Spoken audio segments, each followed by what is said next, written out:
if somebody is trying to get inside. So this is the continuation from lecture from last week. Wait, I share.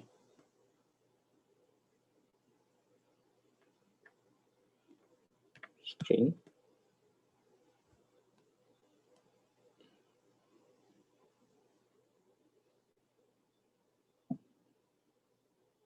Okay, can you see the screen? Yes. Yes.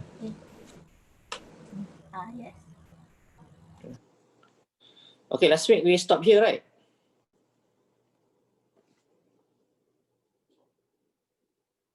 Remember or not? Or you forget already? Last week we stopped at fruit juice, I think. So this week we're going to finish all of this: brewing, winemaking, and baking. All right. So have you ever learned about brewing and winemaking before?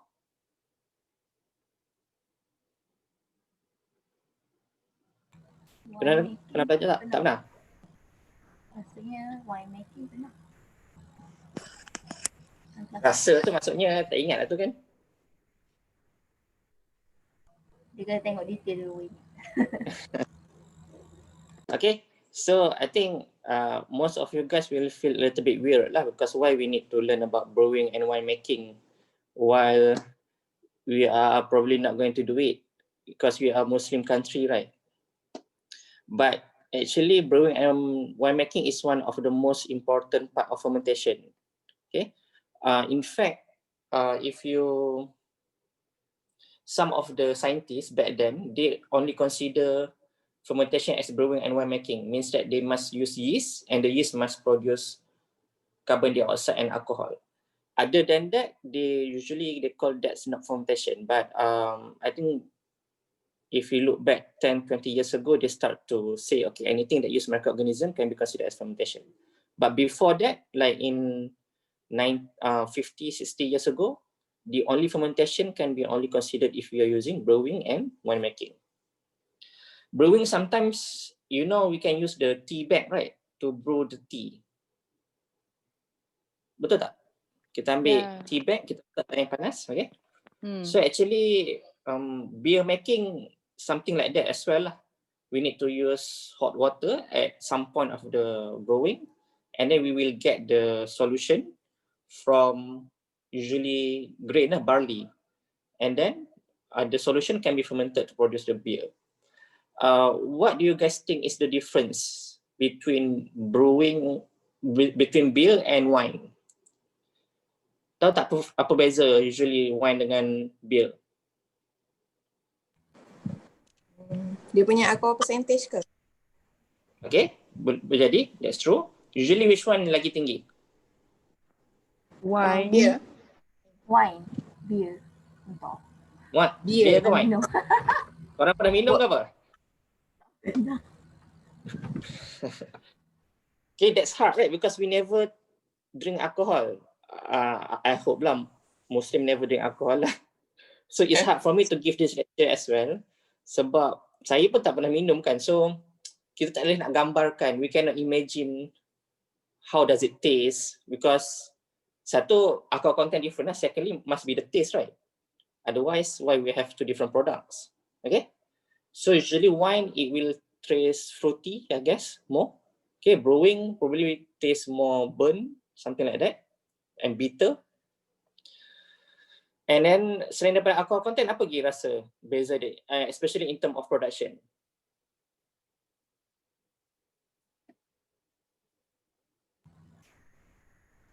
Fermentation. Apa beza yang you rasa in term of production for beer and wine? Duration of fermentation? Okay, can be. Wine usually we can age them longer for several years, maybe kan. But I think the most important one is the substrate. Brewing usually they use grain. Usually they use barley lah, grain. Tapi grain ni boleh jadi anything kan. It can be rice, it can be corn. Corn ni apa? Jagung. Okay. So kita pernah dengar tahu rice wine. Kalau siapa suka tengok Korea tahulah ada rice wine kan. Apa Jepun. Jepun sake, pernah dengar sake? Okay, sake is actually some type of beer lah, I think, because it comes from the grain. Okay, tapi untuk wine usually they use grapes ataupun anggur. Tapi actually wine ni it can use any sweet fruits. For example, you can use banana, you can use apa lagi ya, sweet fruits, any sweet fruits lah. Durian maybe boleh juga.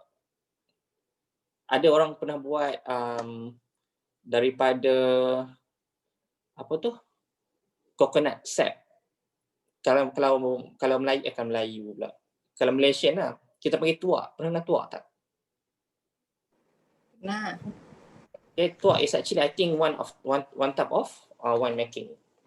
Okay, so another major difference is for brewing or beer, you must convert the starch inside the grain first into sugar before fermentation. But for wine making, usually we can straight use the sugar for the production of wine. Okay, Emilia, ada orang nak masuk tak? Saya tengok sekejap. Ada orang cakap. Participant. Okay, so and after wine making, we will take a look at baking. Baking pun, because I don't really like baking, I never bake in my life. So we just go through some theories lah. And because I was shopping as well yesterday, so I just take a look very roughly. So there are some things that I might miss. Okay, and I last learned about winemaking and brewing 10 years ago while I was undergraduate.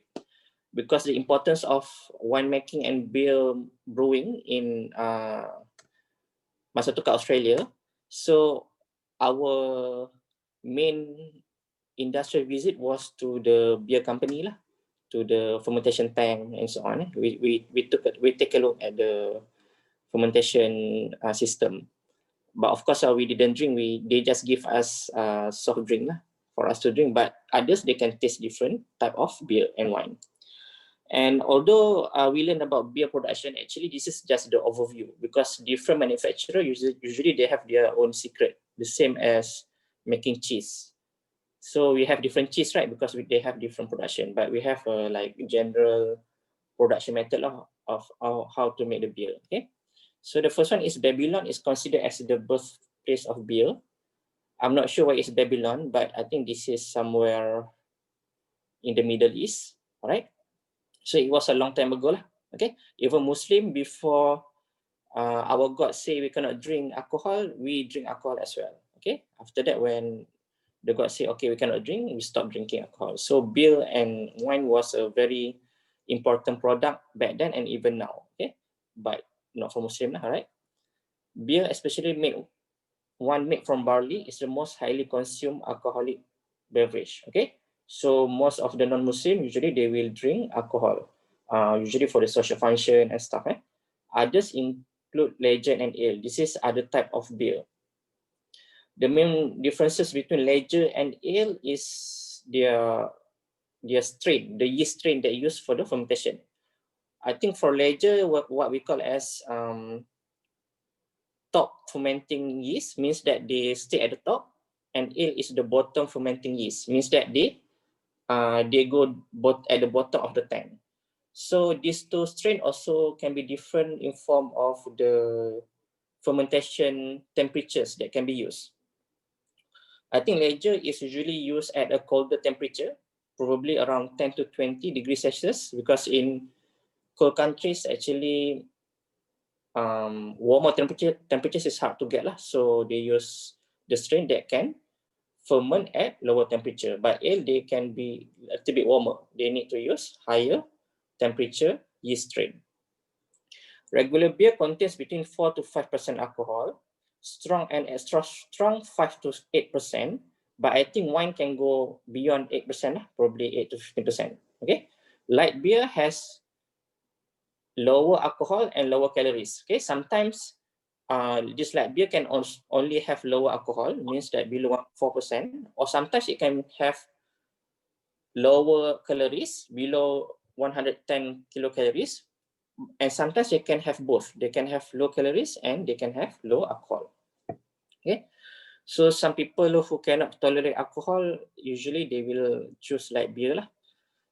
And you know, if you remember from our biochemistry class, most of the Asian people, especially from China, they cannot tolerate alcohol very much. So what happens is their face will become red when they drink alcohol because their liver cannot change the alcohol into something else. And that is shown in your face, right? But most of the Caucasian, means orang putih, usually they can tolerate alcohol pretty well, right? Exogenous enzymes are added during beer making too. The first one usually is to convert the starch into fermentable sugar. Okay, because the yeast cannot use starch directly. They must be converted to sugar first. Simple sugar for the starch to be used. Okay, in form of sugar lah, glucose ke, fructose ke, and so on. Second, to reduce viscosity due to the presence of beta-glucans. Beta-glucans is one of the I think one of the polysaccharide that can cause your solution to be very viscous. So in order for you to reduce the viscosity of the beer, you need to use certain kind of enzyme, right? Third, to remove protein haze during chill proofing. After you finish your fermentation, you need to age the beer. Means that you keep it somewhere chill, right? One of the major reason, the first one is to increase the content of carbon dioxide inside the beer. So that's why sometimes beer you can see they have bubbles, okay, like soft drink because they have carbon dioxide. Second is to ensure that the beer is clear. If you're not adding any enzymes into the beer, you can still produce a clear beer, but you need to wait for a long time because the protein will clump together under low temperature, but they requires probably 1-2 weeks at least. But if you add enzyme, you can have it very fast. Okay, Jang, can you give me 2 minutes? Hello? Boleh doktor. Okay. Ya, saya cakap. Daripada mana? Kalau Express?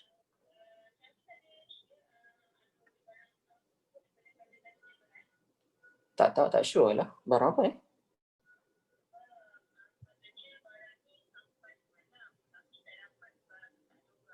Oh, yang sofa tu kan? Sofa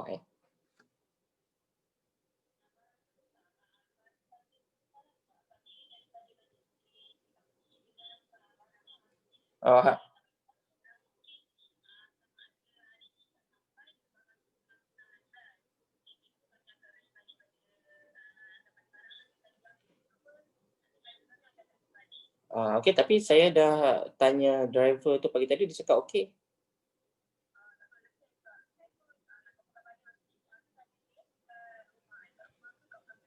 Kat rumah, tapi kena beritahu saya sejam sebelum.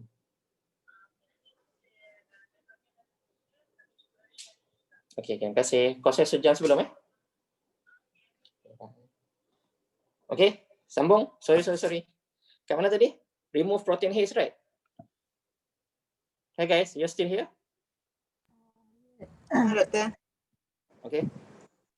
So third, to produce light or in this situation is low calorie beer lah. So what you need to do, you need to add or you need to ferment the you need to ferment the barley for a longer time, or you need to add enzyme amylase longer time so that the amylase can convert the starch into more sugar. So this sugar can be used by the yeast and you can subsequently reduce the calorie. Okay, because if you are not adding any amylase, probably your beer will have higher calorie in form of the starch. Okay, so you convert the starch to sugar first, and then sugar can be used by yeast, and then you probably produce high alcohol, but you can remove the alcohol later, and then you can produce low calorie beer. Okay, so this is one of the flowchart of the beer making. The first one, what you need to do is you need to ground malted barley. Malted ni maksudnya you bagi barley tu bercambah ataupun tumbuh. Pernah tak you take kacang hijau, Apa kacang hijau bahasa Inggeris? Green beans, kacang hijau. Okay. And then you put it in the water, you can see there will be like a small germinated kacang hijau. Pernah nampak tak? Dia macam keluar tunas sikit. Nah. Okay. Pernah. Okay. Okay, so that's what we do for the barley because we want the barley to break their endosperm or something and then start producing sugar.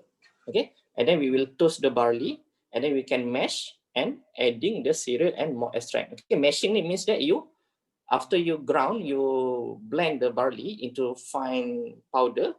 You can put it in the, tahu tak macam teh tarik punya bekas tu, yang macam ada kain tu. You put it something like that, and you put it in the hot water. Means that you will extract the water or in this case sugar into the liquid form. So dia sama macam buat teh tarik lah. Sama macam buat teh tarik pula. Sama macam brewing tea. Okay? So bila kita letak tea dalam air panas, dia akan keluar hitam tu kan? Betul tak? Yes, betul. Cool. Okay. So what we do here, mashing, is you put it in the hot water and the sugar will come out from the malted barley. And then you can add cereal and malt extract to increase the sugar content or increase the flavor or aroma. And during this process, you can add protease, pulinase. Okay, protease to break the protein, pulinase to break some of the cellulase, beta amylase to increase the formation of sugar, or alpha amylase to increase the formation of sugar as well. And then after you get the liquid, okay, this liquid we call them as wort, W-O-R-T. Okay, so we not call them tea lah, we call them wort. Okay, which means that the liquid that you get from the mashing. You will add hops. Do you ever heard about hops? Yes. Apa dia hops? Siapa cakap yes? Flower. Flower? Okay, it's type of herbs. It's type of herbs lah. I think even the hops is actually green in color lah. So what you do, you add this kind of flower or herbs into the beer for you to, what is the function of hops? Tahu tak function of hops apa? Make the beer last longer.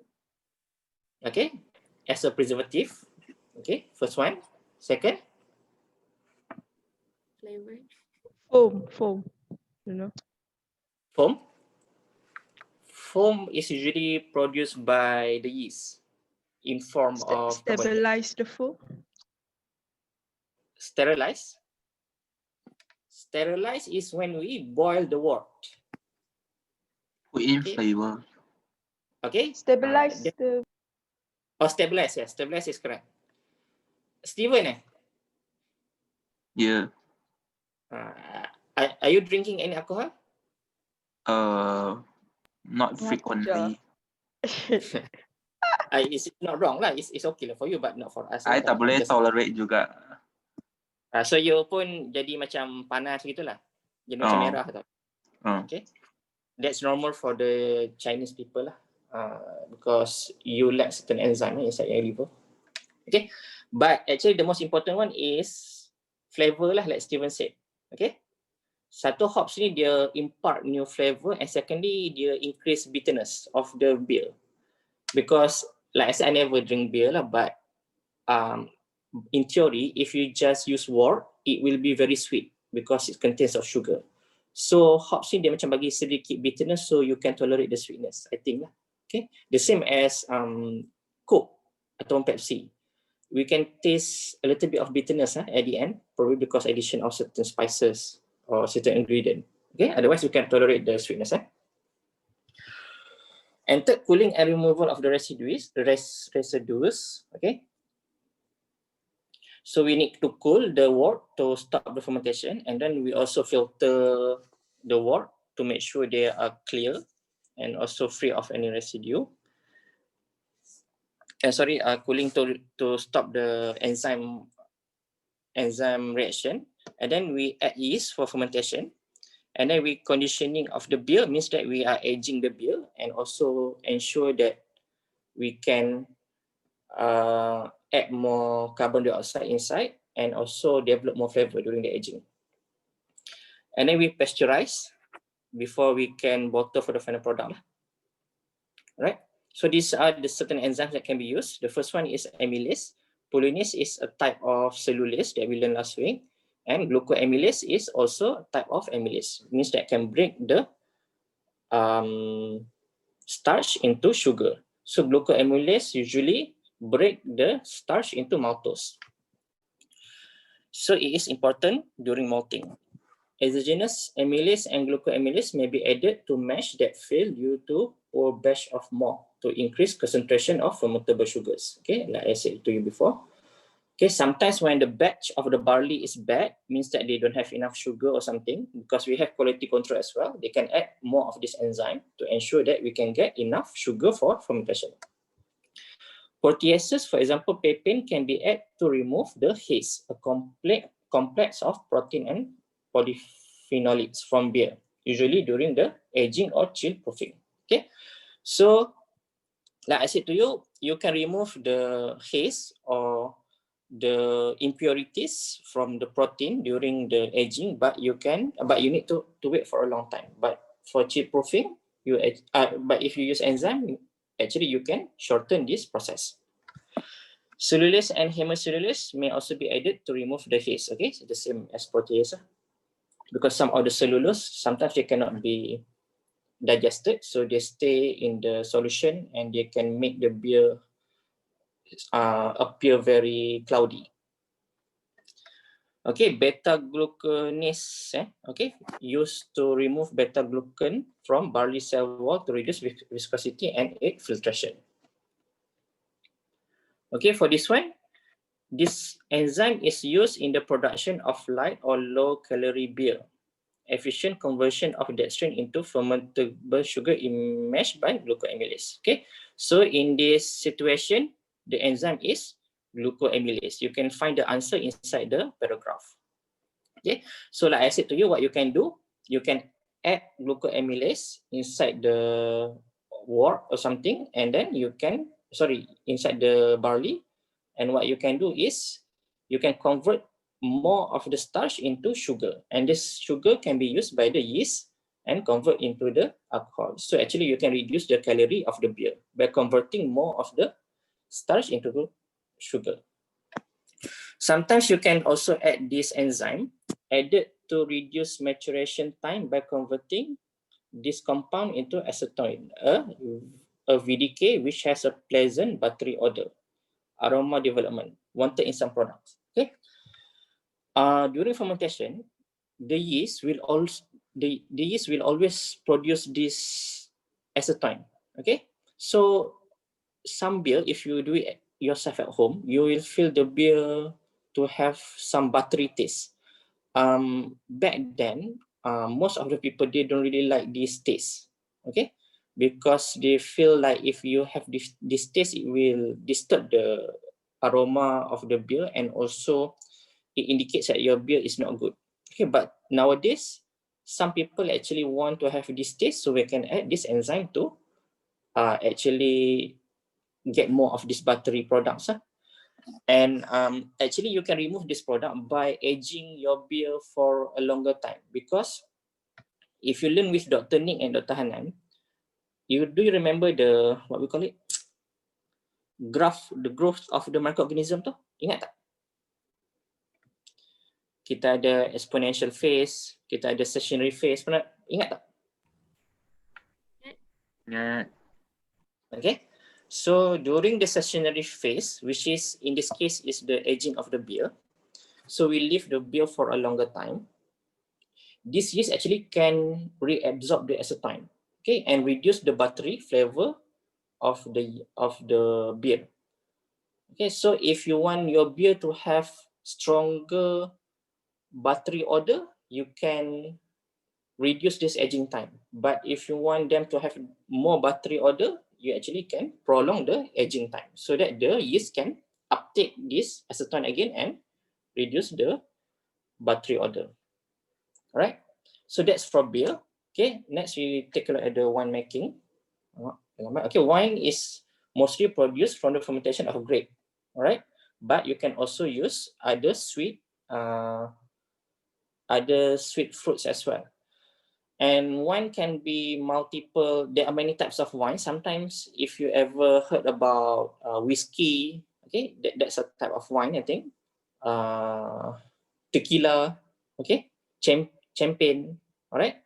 So actually, different name of the wine indicates probably they use different substrate, means that they use different juice, they use different fruits, or actually it comes from certain place. Okay, for example, tequila actually comes from a place in Mexico called Tequila, and they use agave. Agave ni macam pineapple punya buah lah. And then for example, champagne actually come from a place in France, in a place called Champagne, all right? And then we also have some other types of wine, for example, Chinese rice wine using rice, and also Japanese rice wine. So as you can see here, other fruits can also be used to make wines. For example, cherry, elderberry, I don't know what kind of fruit is this. Okay, banana, pineapple, and so on. The quality of wine depends on where the vines are grown, okay? Their variety, for example, you can use different type of grapes and you can produce different type of wine. For example, you can see from here, red and white wine, right? So what is the substrate for these two? Anybody knows? What is the substrate for red and white wine?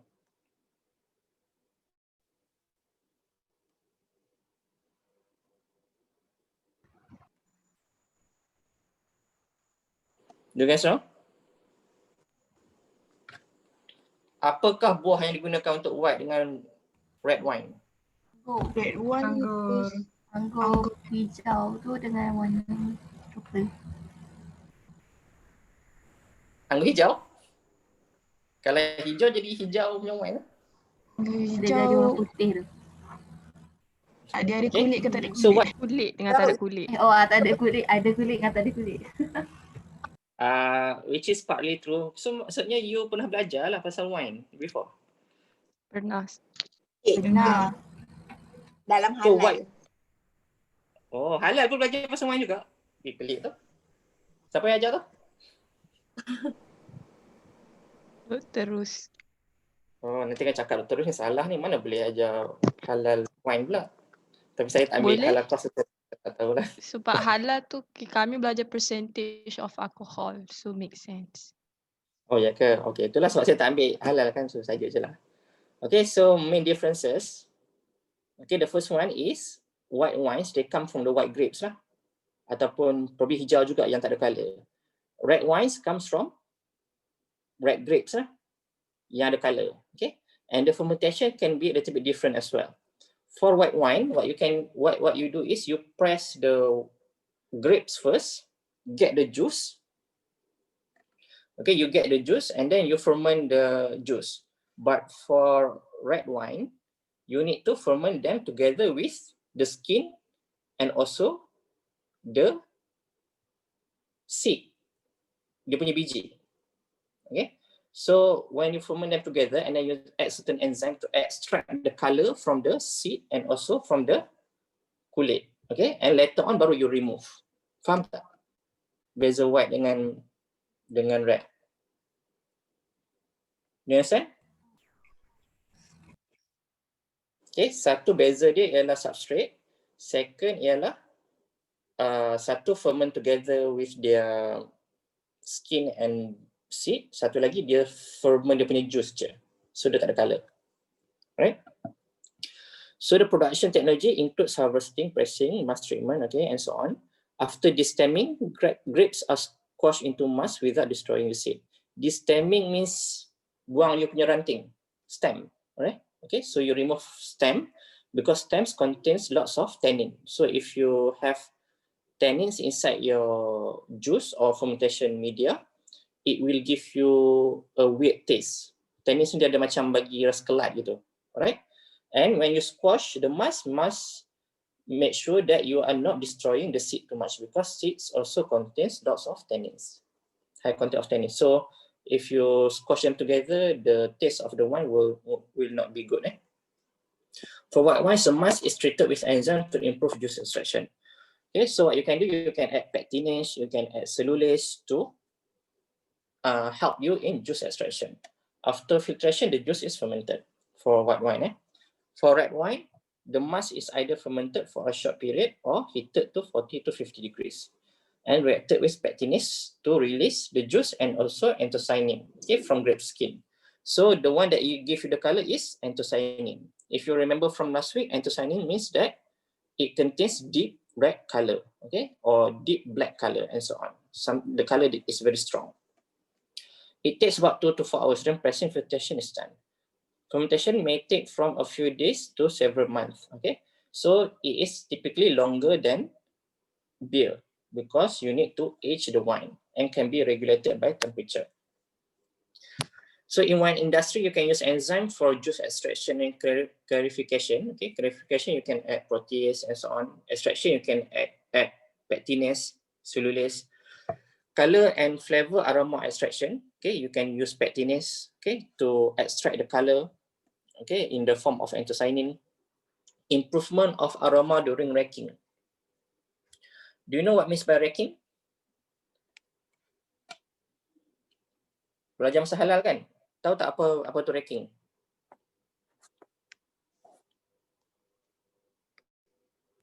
Okay guys, where are you guys? No, Tak Doktor. belajar. Tak tahu Racking, saya pun tak tahu kat sebenarnya. Saya pun baru baca pagi tadi. So if you watch Hollywood movies, when they produce the wine, you can see they put it in the barrel, right? And they stack the barrel from each other. Dia macam stack tinggi-tinggi, perasan tak?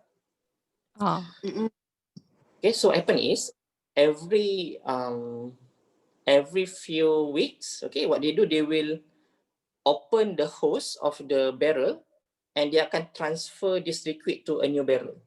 Dia akan buat 2-3 kali. That's what we call as racking. Okay, the main function is to improve the aroma. Sebab bila wine ni awak buat dengan anggur ni dia ada macam sediment kan, dia ada kulit, semua dia ada yeast yang dah mati. So this sediment will settle at the bottom of the barrel, and then what you do is you transfer the liquid without these sediments.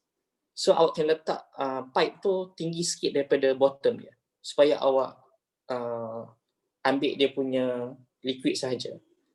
Okay, so what happen is when you do like that, one, you get rid of the dead yeast, also dead skin, because dead skin over time dia boleh bagi bau yang busuk lah, macam benda yang macam sampah kan, sampah buang busuk kan. So over time this skin and dead yeast boleh berbau, so you actually improve the aroma of the wine by doing racking. Yang kita bagi proses racking tu transfer one liquid from one container to another, to new one. Okay, usually awak buat 4-5 kali. Okay, also wine, we can use enzyme to produce the low alcohol wine. Probably the same process as beer just now. And the last one is to remove the urea produced by microbial activities during fermentation. Semua microbial fermentation, they will produce a little bit of urea, especially in yeast. For wine industry, they can produce quite a lot of urea. This urea will react and will stay in the wine, and eventually they can become carcinogenic. Means that it can produce cancer lah. So what the manufacturer do, they can add urease to remove the urea inside the wine industry. Okay, this is the example of the enzyme that you can use in the wine industry.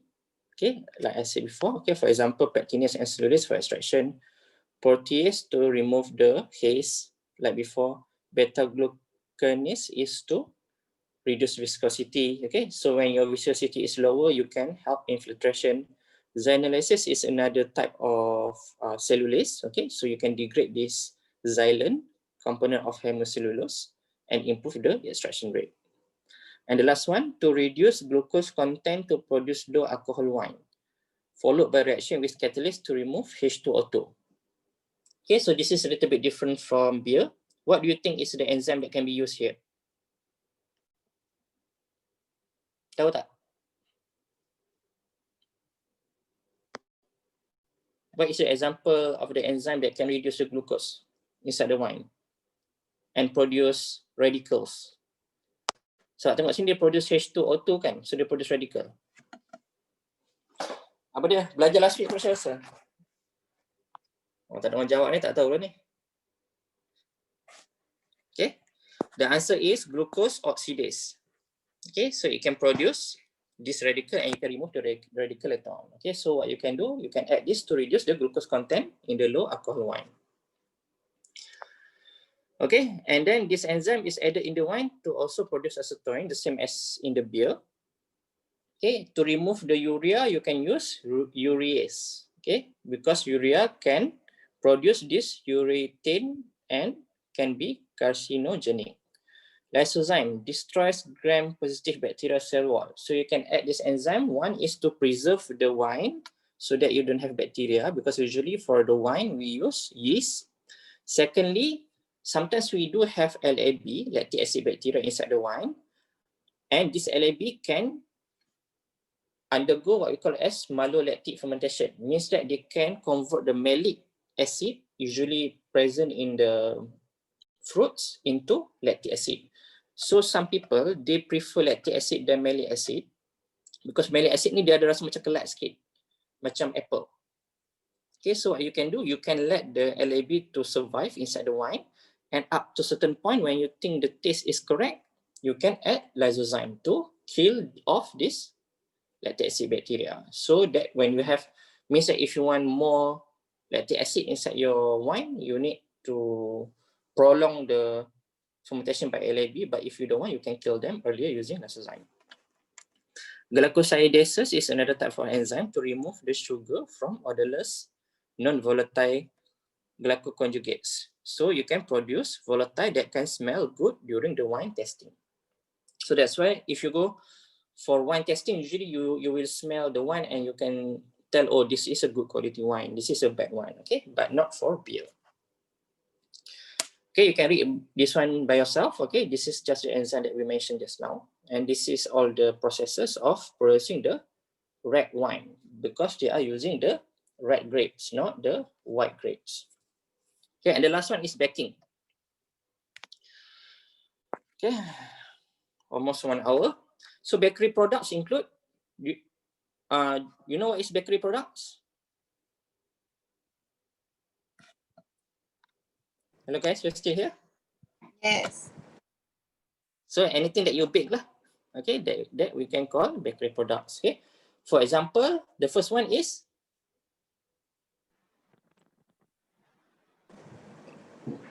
Bread. okay, the first one is bread lah. Bread is the most important one. Second is bread juga, tapi dia sourdough bread. Apa beza sourdough bread dengan bread biasa?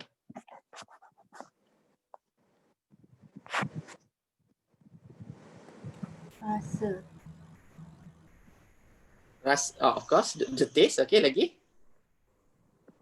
Apa lagi? Dough bread dia ferment lah. Tapi dua-dua ferment sebab Oh. normal bread add yeast kan? Waduh, dia ada lactic acid. Okay, that's true, lactic acid. Okay, so for the normal bread, we just ferment using the yeast, so it's usually very fast because yeast can react very fast. But for sourdough bread, the taste one is it's not very lah. It's actually taste a little bit tangy ataupun sour like your apa tu air tu? Yakult, like Yakult. Okay. And what you need to do, you need to leave the bread outside for a few weeks. Not a few weeks, probably 1 week, for the LAB from the environment to enter into your dough, and then start fermenting the sugar. Okay, so that's the main difference lah. Kalau bread biasa macam gardenia, probably a few hours it can be already done because you just use yeast.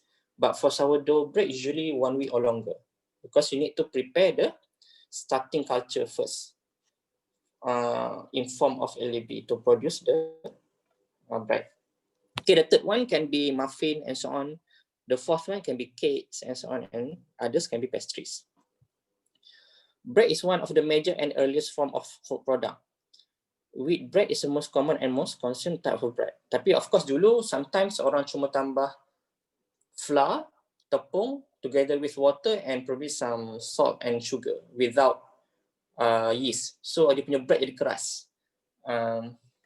Probably if you go to Arabic countries or something, you can still taste the bread that is keras lah, because they don't use yeast. Okay, yeast can give the texture, can make the bread to expand and so on.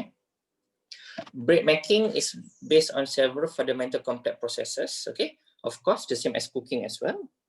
For example, physical, okay, macam expansion, evaporation of water, formation of porous structure. So dia ada porous structure, so jadi lembut. Denaturation of protein. Usually, this protein is gluten. Have you ever heard about gluten? I think you learn in food chemistry. Ya? Pernah dengar tak gluten? Yes. Kenapa gluten ni macam satu benda yang quite kontroversi lah. Dia cakap kontroversi kan, gluten ni kan orang cakap, oh I want a gluten free bread. Tak kenapa? Okay, the Sebab protein, ada yang so tak boleh digest. okay, so some of you guys cannot digest gluten, and secondly, because it is protein, some of you guys can be allergic to it. Okay, so but gluten is important lah for the bread making, because gluten give you the texture. Dia macam elastic texture. The texture that you can find on bread is actually coming from gluten and starch. And sometimes the bread can become stall, right? Stall ni macam masuk angin. Dia jadi liat and keras, because usually this starch, after you gelatinize the starch can rearrange the structure and make the bread become stall lah, alright? Crust formation and browning reaction. Okay, crust formation sometimes come from the sugar. When you bake them at high temperature, you form what we call as, apa dia kalau crust formation tu? Caramelization. Caramelization. Okay, and browning is different from caramel, right? Browning is the reaction, dia tak boleh tinggi sangat temperature, and usually happens between sugar and also amino acid, right? Browning is sugar and amino acid, right? Betul tak? Ke saya je yang shock sendiri ni?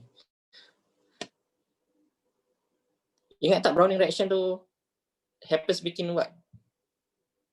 Ya, betul. Okay, Maillard reaction, okay, which is Maillard reaction lah.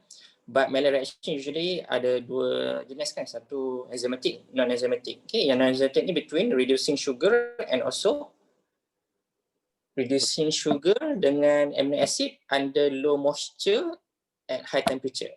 Okay, itulah lebih kurang contoh lah. Okay, essential for the quality of the final product. Okay, ni saya tambah je, saya baru jumpa pagi tadi. Okay, you can see there are many different enzymes. Usually, for example, amylase is to break down starch. Amylase to break down starch for dose conditioner to give the structure, and also for sweetening, and also for anti-stalling. So because you can change the starch to sugar, your bread can taste sweeter without actually really increasing the calorie or something, and then you can reduce the anti-stalling, because using amylase you can break the starch that can cause stalling. You can see thermostable amylase also for anti-stalling, intermediate stability amylase also for anti-stalling. Maltogenic amylase means that they can produce maltose, also anti-stalling. Glucoamylase, maltose, is for sweetening because you produce simple sugar. Hemicellulase or cellulase, this actually under cellulase lah, means that something that can degrade the cellulose. Is important for the texture because they can degrade the cellulose. Protease, usually for the gluten, for conditioner, texture, cracker production. Protease for cracker production as well. Bromelain for flour standardization, it means that tepung yang digunakan tu dia ada certain standard, especially for the industry, so you can use certain enzyme to reach that standard. Okay, and so on. Okay, the last two is also probably important as well. Lipase, phospholipase for emulsifier, because certain component in the bread contains fat, so you need to emulsify them. Transglutaminase also important for the structure as well, and as we learned last week, they can also be used for the protein-based product, for example, surimi, fishball, and so on, because they give the structure. They can form the cross-link. Okay, so the product wheat flour comprises starch, protein, moisture, pentosens, type of sugar. Usually they have ring, like 5 carbon, pentosen, and lipid. Other major cereals used in bread making: corn, rice, barley, sorghum, millet, oat, and rye. Okay, so we can use other cereal as well for the bread making. The same as beer making, because beer we use bijirin, barley, but we can use other type of bijirin as well, such as rice. Chemical additives that were used in the baking industry are being replaced by enzymes due to kenapa ramai orang start nak guna enzyme instead of chemical additive? Can you think any reasons why?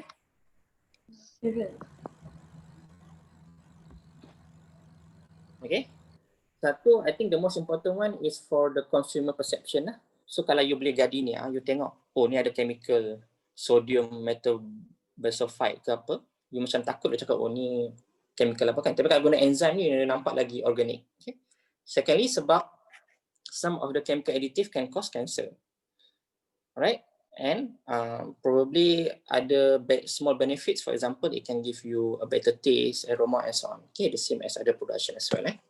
So we can use enzyme to accelerate dough development, improve volume, texture, improve handling, means that it's easier for you to knead, to uli, okay, delay stalling of the bread, improve snap of the cookies using protease, and replace bromates. I think this is the chemical additive lah, and metabisulfites. Okay, weakens gluten. So this is another type of chemical additive. Okay, so you need to weaken the gluten, otherwise your bread can be too liat dalam bahasa Inggeris. Liat, too chewy. Okay, it can be too chewy. For example, in pizza kan dia punya bread tu chewy kan, because the gluten is more in pizza dough compared to the normal bread. Okay, so tahu tak dekat kedai ada lavender, kedai-kedai roti yang mahal ni kan, pernah pergi tak? Ke student miskin sangat tak pernah pergi ni? Pernah pergi lavender tak? Benar. Benar. Kali je.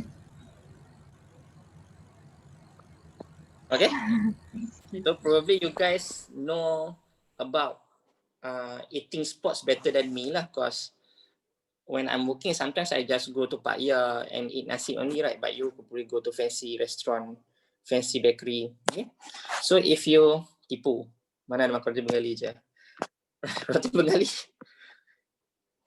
Roti Bengali tak sesedap roti kat lavender kan. Tapi probably if you eat roti Bengali since you are small kid, you feel roti Bengali is better. Tapi roti dekat kedai-kedai mahal ni dia rasa macam lagi sedap, lagi lembut, lagi tekstur lagi bagus, okay? Lagi susah nak rosak because they use this kind of enzyme lah.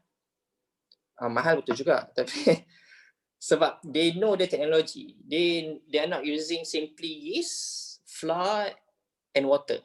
Kalau orang tradisional dekat rumah, sometimes kita tambah tepung, air dengan garam, gula macam tu je kan. Tapi dia orang tambah enzyme. Sebab tu dia boleh control dia punya texture, dia punya shelf life and so on. Dia lagi sedap. Okay. For example, they can add this alpha amylase. Okay. So what you can do is you can convert the starch to fermentable sugars, and then by converting the starch, you actually improve the texture because starch ni dia boleh serap air and so on, so dia punya texture can be not very good for the bread. Lepas tu because you increase the sugar inside, you can improve the volume and crumb structure, and also you can improve the taste, crust color. Sebab bila you heat at high temperature, the crust color actually depending on the content of sugar as well, and toasting qualities of the bread. Toasting qualities ni you have certain aroma, okay? Bila you bakar kan bau sedap kan roti kan, sebab ada sugar dalam tu. You can also add some cellulose to actually increase the volume of the bread. okay, by digesting the cellulose inside the dough. Alright, you can see the graph. For example, if you add amylase only, you can only enhance by 10%. If you add protease only, you can only enhance by 5%. But if you add cellulase, you can increase up to 25% of the bread volume. Okay, pentonases act on pentosens, the type of sugar inside the bread, to decrease the dough development time, increase moistness, because the sugar can attract the sugar. The sugar can attract the water due to the formation of pentosen-based gel. Okay, gel ni dia attract the sugar lah.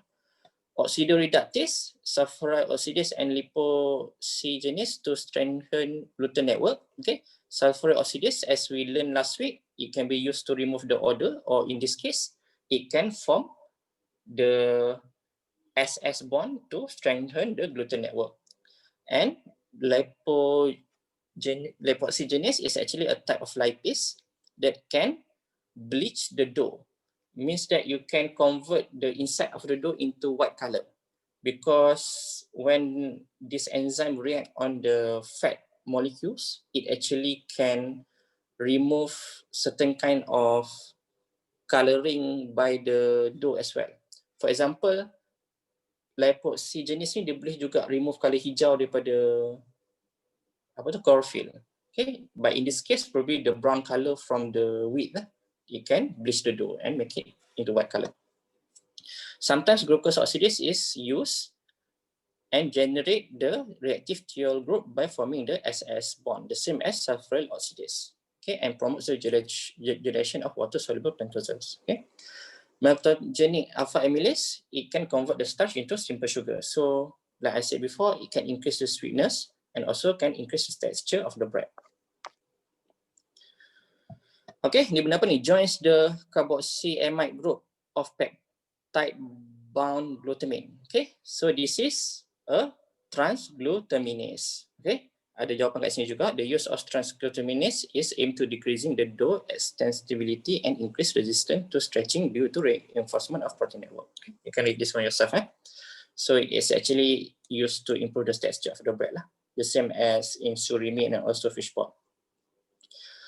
Okay, this is one of the enzymes that we start to add recently, because in baked foods, for example, in fried foods, in bakery, you need to bake them under high temperature. You can produce acrylamide. Did you learn about acrylamide in food chemistry or toxicology? Ada belajar tak? Yes. Okay, acrylamide is actually one form of Maillard reaction, but it is specific for asparagine amino acid. Okay, so what we can do, we can remove the asparagine and we can allow other type of amino acid to form the Maillard reaction.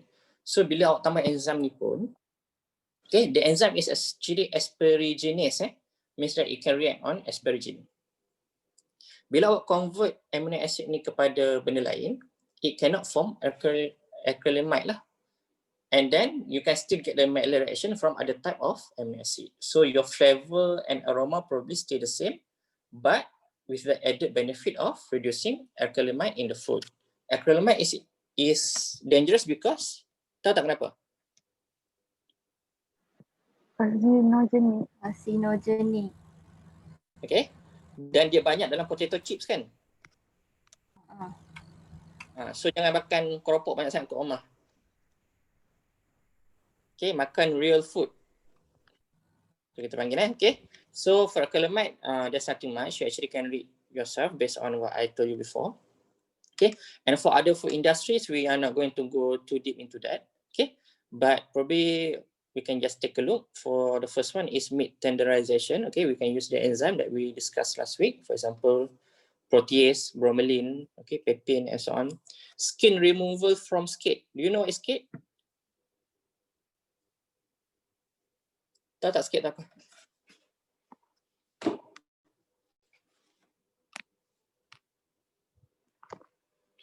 Ni yes ni, tapi tahu tak apa dah? Skate tu apa? Fermented fish lah.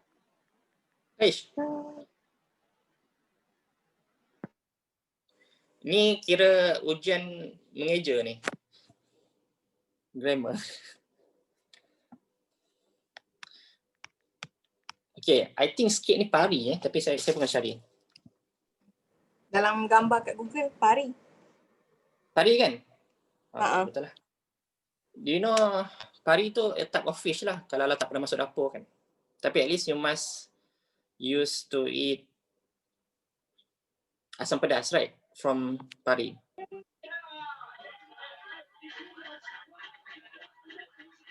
Okay. So kalau you nak buang skin atau yes. Apa ni?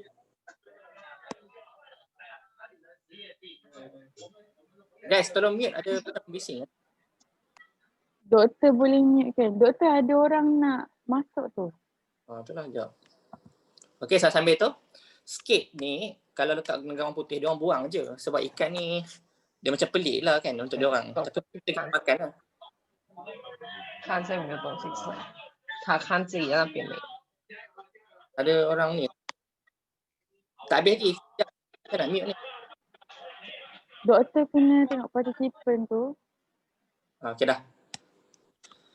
Okay, tapi kalau you nak senang buang sisa ikan, you can add protease. Okay, because the one that glue the skin to the fish flesh is usually the protein. Okay, fish sauce production also requires protease because when you ferment the fish, inside the cell of the fish usually contains protease, what we call as endogenous protease that can give the fish sauce their flavor and also their taste.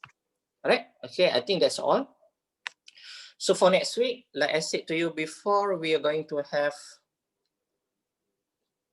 test 1. Okay, we are going to do it at 8 a.m. to 10 a.m. on Tuesday, I think, for the normal slot. And then, do you guys want to have lecture on Wednesday? Nak ada lecture tak hari Rabu? We can choose not to. You give us choices ke? Macam mana? Putus lah. Tak, hari Selasa tu kita nak buat test 2 jam kan. So, korang nak buat lagi tak lecture hari Rabu? Kalau dah doktor tanya macam tu, kita orang ikut je lah. kita orang ikut je mana-mana. Tak, saya Kau tahulah. ikut je Sebab mana yang terbaik. baiknya semua orang rest tengok TV kan. Sebenarnya saya faham bila online lecture ni dia get saturated lah over time. So kita tak boleh bagi banyak sangat kan. Especially final year ni mesti lecture every day 5 jam. So probably on Rabu kita tak payah buat kot Okay. Kalau dah Okay, doktor doktor cakap. tapi jangan lagi report kan. Sekali saya akan buang kerja, semua pun duduk rumah je. Tak. Okay, tapi kena punch in, kena record your attendance as usual. And 2 weeks from now, lecture pun cuma pasal macam regulation je. Ataupun issues ke, halal issues ke macam tu je. So the lecture will be very straightforward and simple lah. Dia bukannya technical sangat. And lepas satu lecture tu dah tak ada lecture. Next week is week 5 kan? Yes. Betul. So 2 weeks from now, week 6. So maksudnya lecture tu sekali je, lepas tu rest lah sampai week 8 kan sebab ada semester break kan?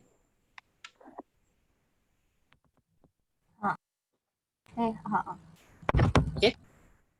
So you will have one lecture from me on week 6 and then you break for 1 week and then Dr. Hanan will take over. Okay? Okay, So, doktor. Okay, Dr. Hanan, I give you overview a little bit lah. Dr. Hanan will teach you about fermentation. So dia akan ajar lah yang different fermenter ni. Continuous, ada yang fat batch, okay? Ada yang rotating drum. Lepas tu dia akan ajar pasal starter culture. So more about the microbiological part dengan teknologi part lah. Alright? So I think that's all for today. Don't forget to record your attendance.